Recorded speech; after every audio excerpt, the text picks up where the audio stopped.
Welcome back to Vampire's Melody, where we are now in the outer part of the city.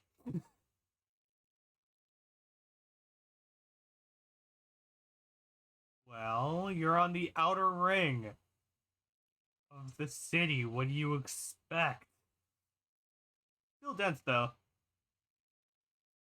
Yella turns around and angrily approaches me from ahead.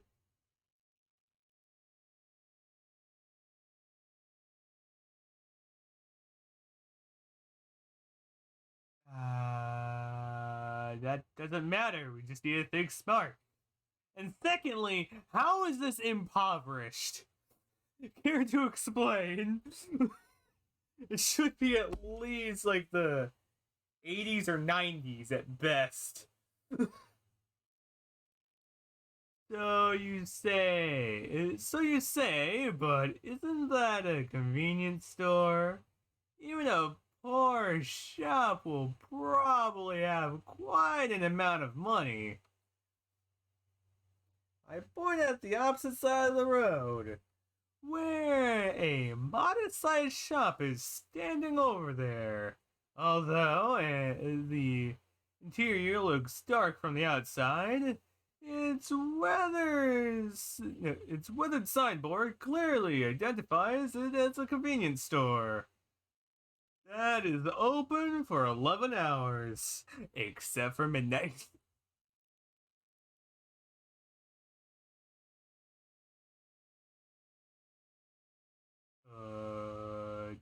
Possibly, but at least gives you shelter. Yella glances to her side and looks very skeptical. What? It's frickin' shelter. What do you care? I know, I see something entirely different. But that is normal. Anyway, let's take a closer look for now. We'll find another one if this shop really doesn't work out.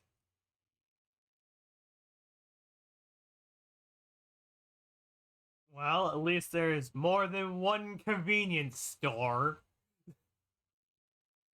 Plus, the outer ring isn't that bad. Like, screw you.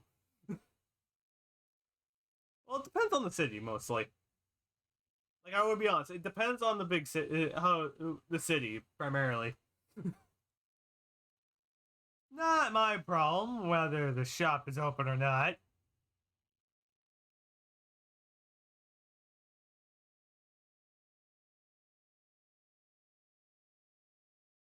I will be okay with that. Go on, I am listening. What? Really? I wanted to make sure I heard it correctly, but the area near my ear got hit hard immediately. I see. She's a little embarrassed. Doesn't help that she said it herself.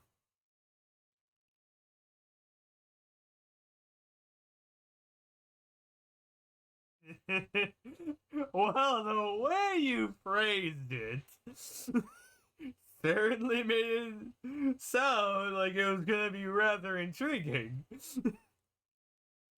Well, the way it was put down, so screw you. Yella blushes. Face proves that I didn't hear her wrongly.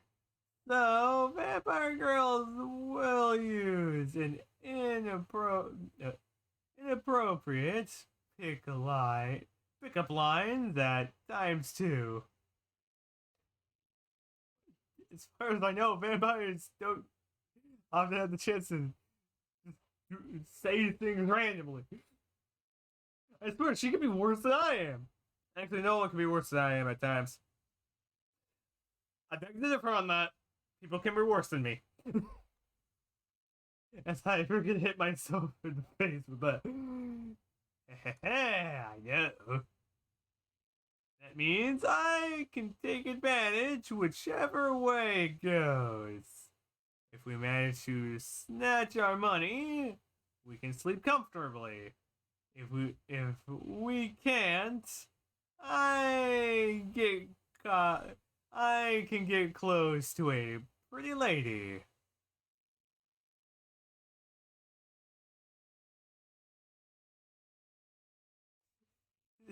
Well, it's not my problem that you're getting pissy with me. I'm merely just minding my own business. Yeah. Yella pulls my ear and begins to cross the road, and she repeatedly gets hit with a car. Ah, it hurts! Let go! Let go! We'll attract unwanted attention if people see us like this.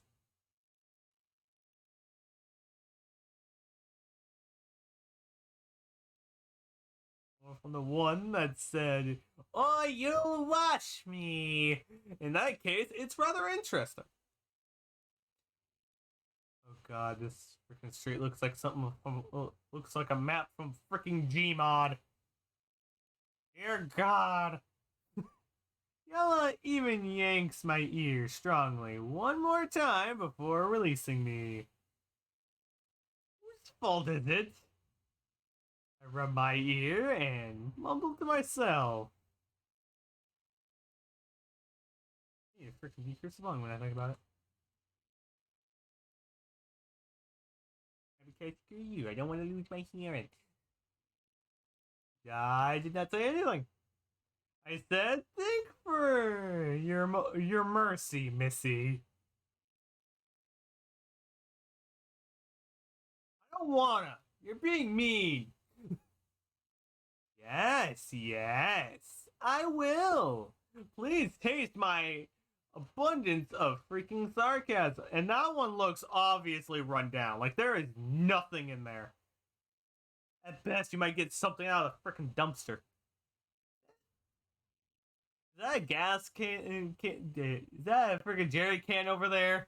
It looks like a freaking jerry can.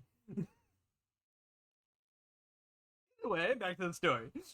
We arrive in front of the convenience store with a dark interior. Luckily, the shop is still open. Not only that, but there are quite a number of clerks inside. Store clerks inside. And? Dang it, do I need to have curse? Yes, I might. Hey, why you done it? I don't know. Why are you asking me? As my cursor's gonna sit right there. An assistant steps in our way as we are about to enter the shop, and he doesn't sound too friendly.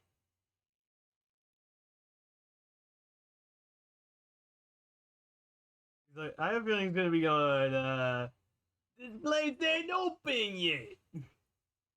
Yella sounds even more unfriendly. No, we're here to buy something.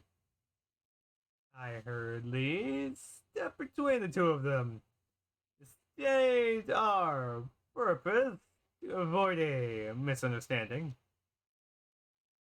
What is it about? Scram! Yeah, scram! Oh yeah, there we go. Scram! There's nothing inside! The assistant's blocking us doesn't seem to have any intention to step aside. He waves his hand to drive us away instead. Well, it's not my fault that you're pissed. All I know is that you want a cookie, and that's all that's gonna matter. Move my cursor around. I glance briefly at the shop interior. There are several rows of shelves with an assortment of bottles filled with liquids of various colors, but I can't see any customers. The only ones inside are all the store clerks, wearing the same uniform, and some of them are staring at us strangely. Well, it makes sense that they would. Wait! Are you looking at for trouble?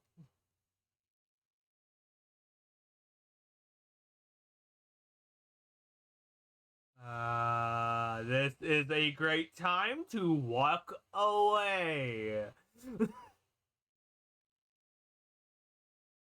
Yella pushes me aside and stares at the shop assistant, blocking us. It seems as if a fight is gonna take place, and I clench my fist in preparation. Actually, at this point, it's best just to grab her and start walking away and say sorry to the guy. Uh, we're doing tactic and you are closed for today. Now another shop assistant comes out from behind. The cashier, counter inside, and both of them are blocking the door completely. I see. Fine. We won't buy anything here. Then let's go. I'm feeling she just wants to stay here and just pick fights. This is not a great time to pick fights. You're clearly outnumbered.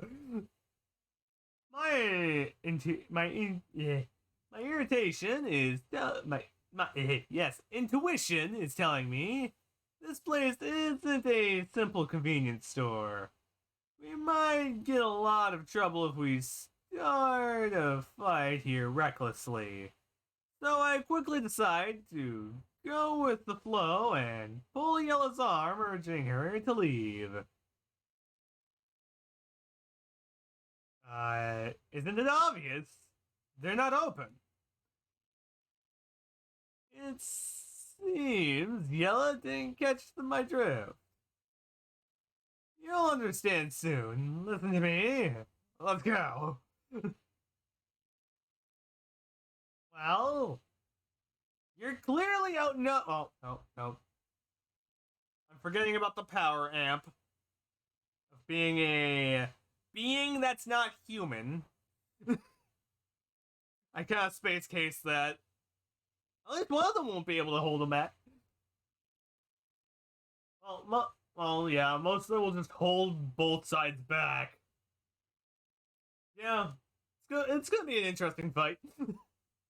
Yella glances at the two store assistants blocking the door, but she eventually leaves with me, looking puzzled. Welcome back to loading. As we walk away from the shop, another two of their staff follow us until we're quite a distance before they return inside.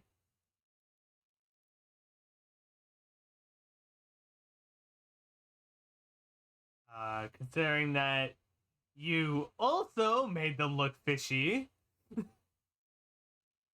Yella has finally arrived at the same conclusion as I had a little earlier as she watches those two men return.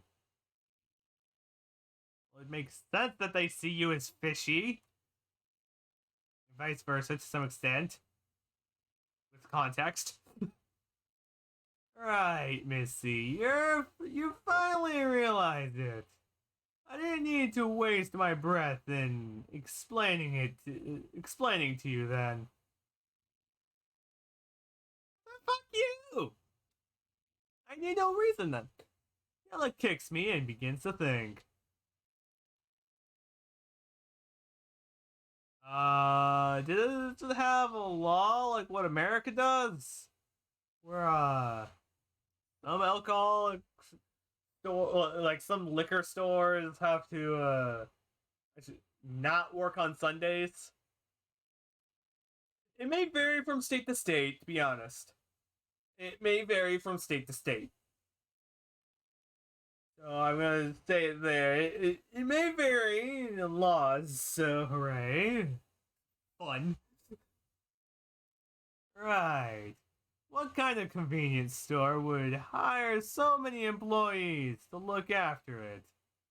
And even send people to monitor customer movements?